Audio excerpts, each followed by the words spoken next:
Thank you for joining the Career Conversations with the Beckman Foundation. My name is Dr. Ann Hultgren. I'm the Executive Director of the Foundation, and we're pleased to be joined today by Dr. Abhishek Kumar, who's at the Marine Bio Lab. And Abhishek, very interested to hear about what got you started in science, how you navigated your career and ended up at Marine Bio, and maybe even close out a little bit about what makes Marine Bio such a special place to be working and doing what you're doing. But can we start at the beginning? Where did you first really get interested in science and research? Yeah, thanks, Dr. Hultgren. I mean, this is great. And so I'll tell you my story. When I was in high school, I was fascinated by lasers and optics and all. And my dad said that, okay, if you're interested in these kind of things, go study physics. Mhm. Before that, I was more inclined in mathematics. So I went for my undergrad physics and mathematics because I wanted to study both subjects. The turning point for more research oriented came in my first year of undergraduate.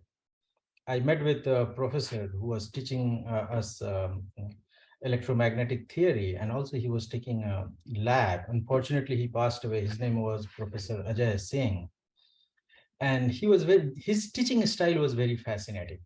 Basically, he got me interested in doing things and experimental science, and then I decided that probably I want to study physics. So I asked him, hey, can I do a summer internship or summer research in your lab? Because before that, I didn't know much about the word, even Mhm. research. And he said, yeah, you are welcome to work with me in summer. And one of my first project, which I remember very well, it's been a long time, but still I remember, he gave me a coating thermal evaporation unit, and Mhm. he explained me about the diffusion pump and all, and he said it's not working. This is at your disposal. Why don't you open it and learn about that and fix it?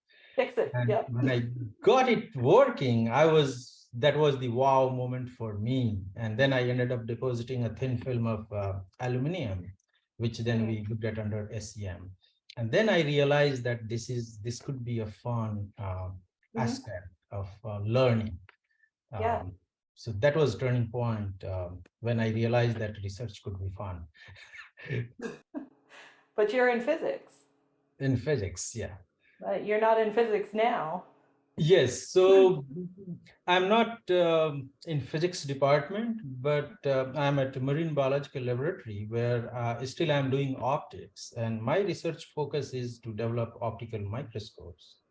And again, I feel fortunate being here because once we develop these microscopes, we want biologists to use these microscopes for Mhm. two reasons. One, if they can use it and do their biology, or you enable these tools can enable their biology, that's pleasing.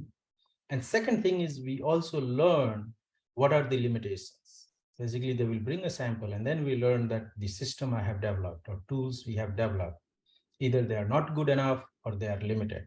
So that kinds of gives us challenge to think about next generation of this type of microscopes. So I feel fortunate being here at the Marine Biological Laboratory because I don't have to spend my resources to do biology. I have a wonderful colleagues. They bring their biological samples, biological problems, and it's a very interdisciplinary environment where we work together, and the tool we are developing enables them to do their biology. So would you say you're, instrument developer? Like Yes, that's that's very so that's accurate. what the passion started at, and so you went from undergrad and into grad school also in physics? Yeah, grad school also in physics, but in grad school, I worked at the interface of optics and materials. So basically, I was studying the optical properties of materials. And when I graduated, I wanted to do optics, but also I like visual things more. So I got this wonderful opportunity to do a postdoc with Dr. Harish Rauf at the NIH and Dr. Daniel Colon Ramos at Yale University. So it was a joint postdoc to develop a microscope to visualize developing C. elegans. So it was a right fit for me. And again, I feel fortunate that I changed my career path. What I did in graduate school, my postdoctoral work was very different. It was all optics, but it was very different. So I took this risk, and they took a risk by hiring me, but it paid off well because I really enjoyed developing the microscope and working at the interface of biology, neuroscience, and physics. Can you just talk a little bit about that step? Like, how did you become aware of that opportunity, or, for people who are maybe approaching this in their own life, how did you say, I see this, I want to apply for this? Were you invited to it? What happened? Yes, that's a good point. So basically, again, I was taking a risk. So I like because I'm a optics. I was doing my PhD in optics. So and there was a lot of new stuff coming up in super resolution microscopy. So I was kind of following the literature, and I reached out to experts in that field. That hey, my training is in physics. I know optics a little bit, and I would like to build microscopes. And so that's how I reached out to Dr. Harish Rao. And then he said that, okay, we might have a position coming up. Can we talk? Then we talked, and it worked out well for me. Yeah, that's very proactive. Yeah, same. Yeah. I mean, my MBL job is also like that. Basically, I said that, yeah, this is the place I would like to go. So I was reaching out, hey, do you need a physicist? Well, okay. Yeah. That worked out for you too. Yeah. Yes. I think I feel I'm fortunate, and certainly it worked out well for me. Did you have some, really good mentoring relationships, in graduate school, or, building that confidence, and Yes. In you still fact, rely? not one. Certainly my postdoctoral advisors and PhD advisor, they are good mentors.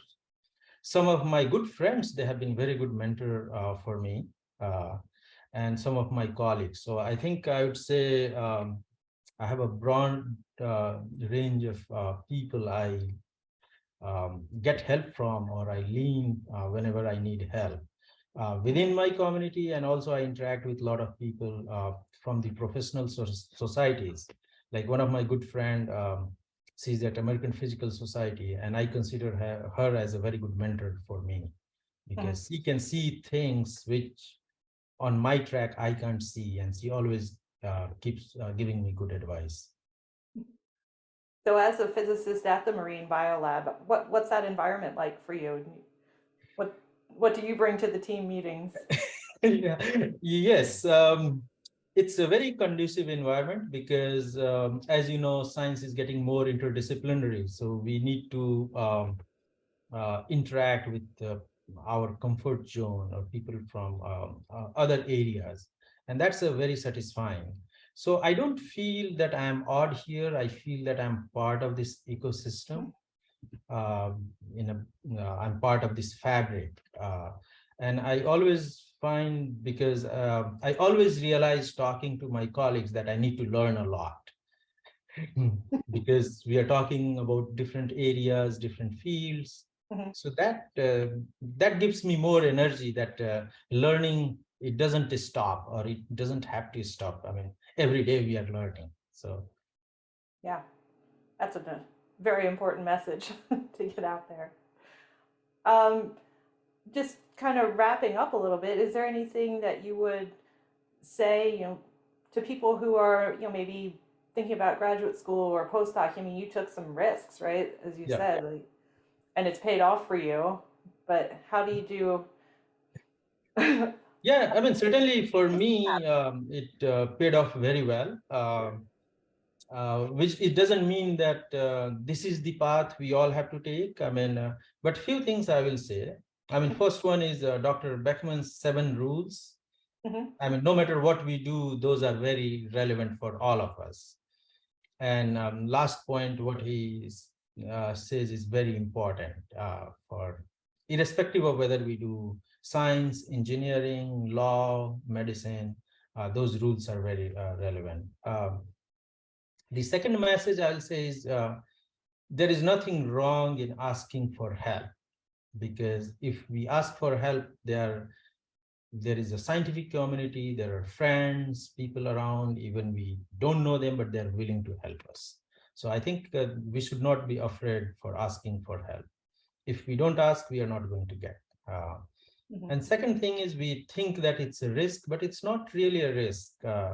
Like venturing in new direction, because if whenever I go in a new field, I realize that I'm more eager to learn and my learning curve is little steep. So venturing in new directions, of course, we have to put in effort, but it pays off well. So it's not really a risk, even though we think that we are taking a risk, but it's not a risk. And last I will say is there is no substitute for hard work. So, so I mean, and there is no full stop. I mean, so so I think these are the things probably I would say, and for people going to graduate school and postdoctoral positions. Great. Thank you very much. That's really full circle back to Dr. Beckman there. I I appreciate mean, it. I think, he summarized all these rules in 7 rules very nicely. I think Mhm. I invite those. Yeah. Yeah, for all parts of life, Yeah. for sure.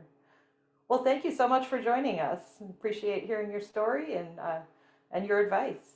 Thank Yeah. you. Thanks. Thanks for the opportunity. Thanks. Yeah. Yeah.